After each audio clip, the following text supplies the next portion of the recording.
Энэ болохоор 2 Азийн хөдөлгөөр тий. Нэг оноос шүүлдвэрлэгдсэн. За 2 Азийн хөдөлгөөрийг яг ерөнхийдөө ойролцоо машинууд дээр шүү дээ тавигдж явж байгаад Crown дээр ороод ирэхдээ юу болсон? 2R гэдэг хөдөлгөөр болсон. Тэгээ энэ хөдөлгөөрийг нэлээд олон жил тавигдсны дараа одоо бид нар яг нийтлэг ашиглаж шинээр үйлдвэрлэж байгаа машин дээр тавигдж байгаа энэ A25 гэдэг энэ хөдөлгөөр байна. За эдгээр бол ингээд яг юм цаг хугацаанууд бол давхцал авахгүй энийгээр эхлээд энийгээр үргэлжлээд одоо энэ дээр явж байгаа гэж ингээд хэлж ойлгож болно. За энэ 2 Азийн хөдөлгөөр чи одоо бидний мэдж байгаа нөгөө 20 Alphard, Estima, Sai, HS яг 2360 cc гэж байна.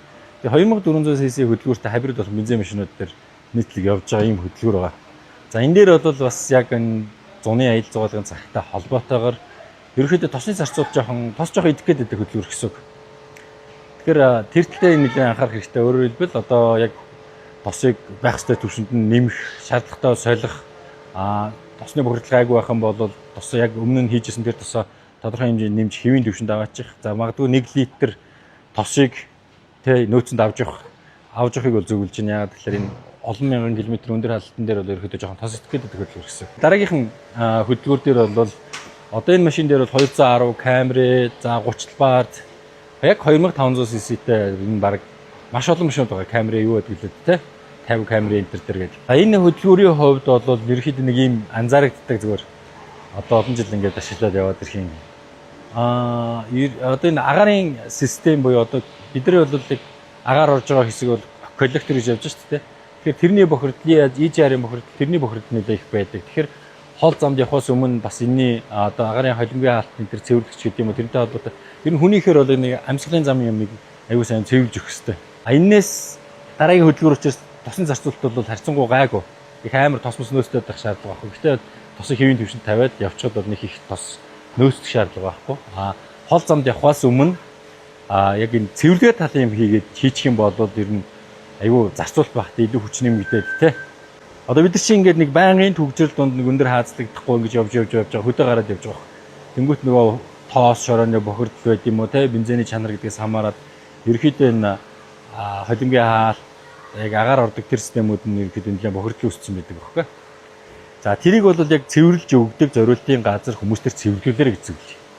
Тэрнээс янз бүрийн бодис шингэн хийгээд одоо төгсний систем ч юм уу хийж мэх нь бас ер нь зөв буюу би бол тэрэн дээр нэг итгэдэггүй. Яагаад гэхээр нэлээд олон жилийн өмнө нэг 5 тал дээр бас яг тийм систем цэвэрлэх юм хийж үзээд тэгээд ер нь фейлдчихсэн. За тэгэхээр яг ингээд зориултын дагуу цэвэрлдэг одоо EGR холимгийн хаалт цэвэрлдэг тэр үйлчлэгийг аваад энэ машин дээр team service хийх нь зөв болоо. 2R гэдэг хөдөлгөөр яг 2500 hybrid Toyota Lexus.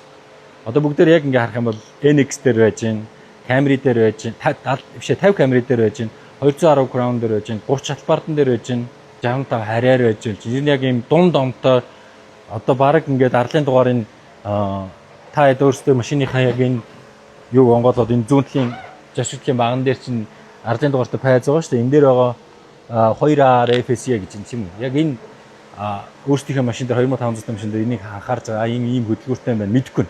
Тэг хөдөлгөөртэй бол энэ дээр бас нэг цэвэрлэгээ талаас нь анхаарах зөв болоо гэж бодож байна. За дараагийнх энэ дуус чинь одоо энэ 210 дуусаад 220 крон орж иж байгаа тийм. 220 кроноос эхлээд нэг A25 гээд одоо энэ яг ид явж байгаа хөдөлгөөр байна.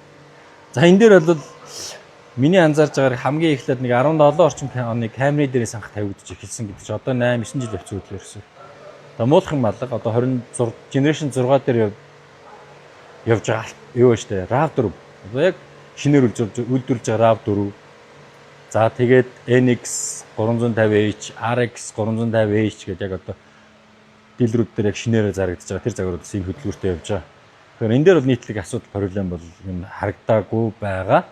Тэр энэ машинууд дээр бол зөх хөстой сервис үйлчлэгээ хийлгэсэн бол тэгээд нэг айхтар анхаарал байхаар юм харагдахгүй байна.